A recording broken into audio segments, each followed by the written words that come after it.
it's my great privilege to introduce the President of the United States, Barack Obama.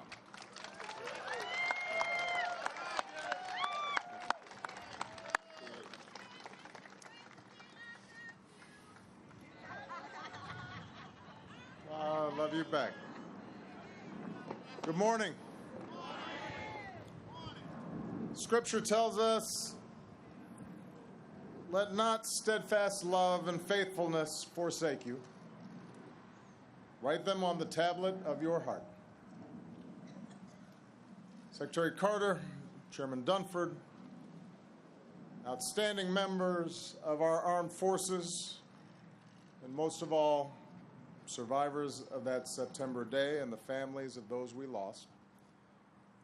It is a great honor once again to be with you on this day, a day that I know is still difficult, but which reveals the love and faithfulness in your hearts and in the heart of our nation. We remember and we will never forget the nearly 3,000 beautiful lives taken from us so cruelly, including 184 men, women, and children here, the youngest just 3 years old.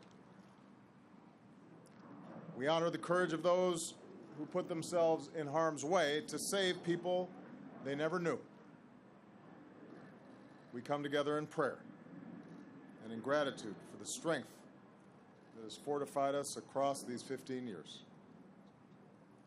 And we renew the love and the faith that binds us together as one American family. 15 years may seem like a long time, but for the families who lost a piece of their heart that day, I imagine it can seem like just yesterday. Perhaps it's the memory of a last kiss given to a spouse, or the last goodbye to a mother or father, a sister or brother.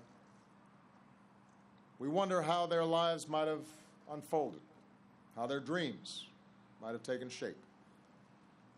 And I am mindful that no words we offer or deeds we do can ever truly erase the pain of their absence.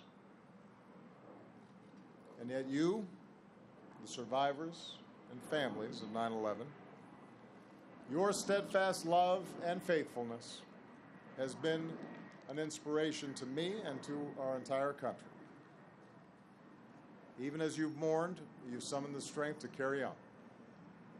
In the names of those you've lost, you've started scholarships and volunteered in your communities and done your best to be a good neighbor and a good friend and a good citizen. And in your grief and grace, you have reminded us that together, there's nothing we Americans cannot overcome. The question before us, as always, is how do we preserve the legacy of those we lost? How do we live up to their example? And how do we keep their spirit alive in our own hearts? Well, we have seen the answer in a generation of Americans, our men and women in uniform, diplomats, intelligence, Homeland Security, and law enforcement professionals, all who have stepped forward to serve and who have risked and given their lives to keep us safe. Thanks to their extraordinary service, we've dealt devastating blows to al-Qaeda. We've delivered justice to Osama bin Laden. We've strengthened our Homeland Security. We've prevented attacks. We've saved lives. We resolve to continue doing everything in our power to protect this country that we love. And today we once again pay tribute to these patriots, both military and civilian, who serve in our name, including those far away from home in Afghanistan and Iraq. Perhaps most of all, we stay true to the spirit of this day by defending not only our country, but also our ideals. 15 years into this fight, the threat has evolved. With our stronger defenses, terrorists often attempt attacks on a smaller but still deadly scale. hateful ideologies urge people in their own country to commit unspeakable violence. We've mourned the loss of innocents from Boston to San Bernardino to Orlando. Groups like Al-Qaeda, like ISIL, know that they will never be able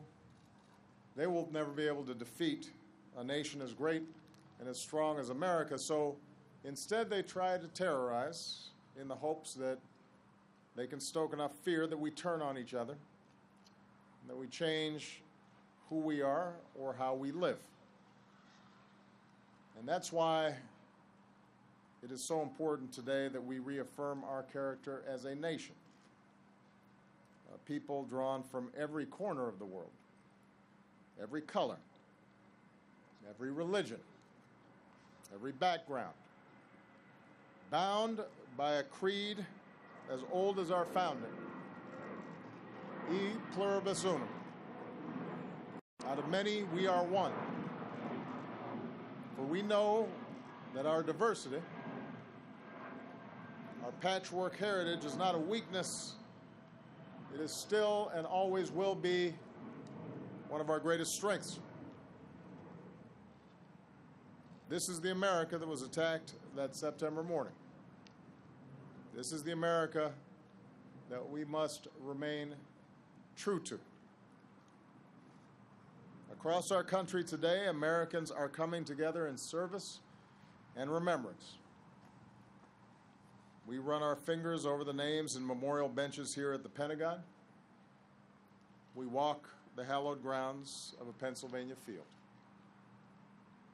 We look up at a gleaming tower that pierces the New York City skyline.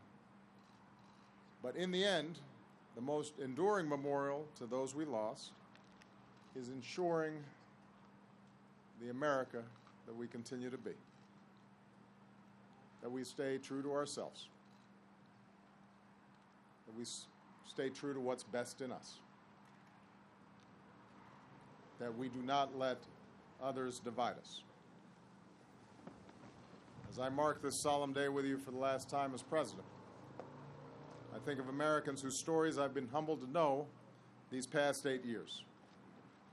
Americans who I believe embody the true spirit of 9/11. It's the courage of Wells Crowther, just 24 years old, in the South Tower, the man in the red bandana who spent his final moments helping strangers to safety before the towers fell. It's the resilience of the firehouse on 8th Avenue, patriots who lost more than a dozen men, but who still suit up every day as the pride of Midtown. It's the love of a daughter, Peyton Wall of New Jersey, whose father, in his last moments on the phone from the towers, told her, "I will always be watching over you." It's the resolve of those Navy SEALs who made sure justice was finally done, who served as we must live as a nation, getting each other's backs, looking out for each other, united, one mission, one team. It's the ultimate sacrifice of men and women who rest for eternity not far from here in gentle green hills in perfect formation. Americans who gave their lives in faraway places so that we can be here today, strong and free and proud. It's all of us, every American who gets up each day, lives our lives, carries on. Because as Americans, we do not give in to fear. We will preserve our freedoms and the way of life that makes us a beacon to the world. Let not steadfast love and faithfulness forsake you. Write them on the tablet of your heart. In how we conduct ourselves as individuals and as a nation, we have the opportunity each and every day to live up to the sacrifice of those heroes that we lost. May God bless the memory of the loved ones here and across the country. they remain in our hearts today. May He watch over these faithful families and all who protect us. And may God forever bless the United States of America.